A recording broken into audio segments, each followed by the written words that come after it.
நீலகிரி மாவட்டம் கூடலூர் அருகே உணவுக்காக வீட்டின் ஜன்னல் கண்ணாடி மற்றும் கதவை காட்டு யானை முட்டி தள்ளிய சிசிடிவி காட்சிகள் வெளியாகியுள்ளன.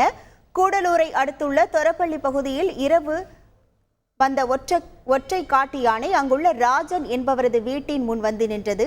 வீட்டில் யாரும் இல்லாத நிலையில் நீண்ட நேரமாக வீட்டின் கதவு முன் நின்ற அந்த யானை ஜன்னல் கண்ணாடியை முட்டி உடைத்தது.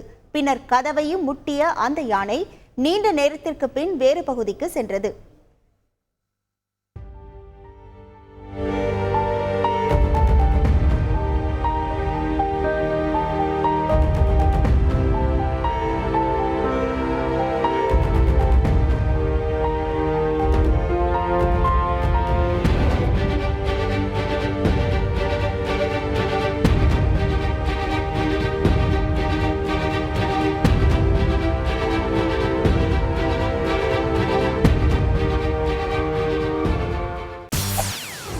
செய்திகளை உடனுக்குடன் தெரிந்து கொள்ள உடனே சப்ஸ்கிரைப் பண்ணுங்க.